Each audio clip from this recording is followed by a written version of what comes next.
ఏంటి పైనుంచి flower vase పడేసి ఏం చేస్తున్నావు అనేది అంటూ ఉంటాడు. ఆ ఫ్లవర్ వాజ్ ఎలా పడిందో నాకు తెలియదు అండి అనేది అవని అంటూ ఉంటుంది. ఏంటి నీకు తెలియదు, ఆ ఫ్లవర్ వాజ్ పడిందనే విషయం నీకు ఎందుకు తెలియదు, నువ్వే కోరిండిది చేసి ఉంటావని అంటే, కోమలి అదే అన్నయ్య తల మీద పడి ఉంటే ఏమయ్యేదమ్మా అని చెప్పి అవని కాస్త చూస్తూ కోమలి అయితే వాళ్ళ అమ్మతో అంటూ ఉంటుంది. అది చూసి అవని షాక్ అవుతూ ఉంటుంది.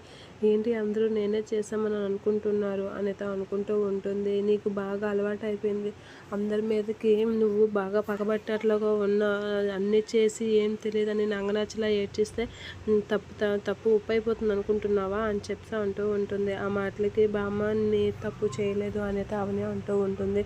నువ్వు ఏ తప్పు ఎందుకు చేయలేదు, చేసావు అనేది అంటూ ఉంటాడు అక్షయ్. నువ్వు నీ పనులు మానేసి పొరపాట్లు చేయడం నీకు బాగా అలవాటు అయిపోయింది, ఇలాంటి పనికిమాల పనులు ఎప్పటి నుంచి స్టార్ట్ చేస్తావు అని చెప్పి అవని అయితే తిరుగుతూ ఉంటాడు అక్షయ్.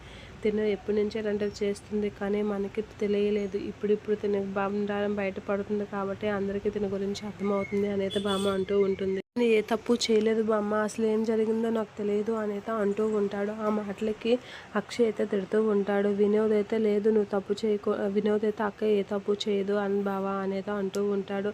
లేదు మీ అక్క ఈ మధ్యన పొరపాట్లు చేయడం బాగా అలవాటు అయిపోయింది, దాన్ని సమర్థించుకోవడం కూడా బాగా అలవాటు అయిపోయింది, అందరూ ఆ తప్పుని సమర్థిస్తారులే అని చెప్పి పొగరు ఎక్కువైపోయి దానికి నచ్చినట్లుగా అన్ని తప్పులు చేస్తుంది అని చెప్పి అక్షయ్ అయితే అంటూ ఉంటాడు.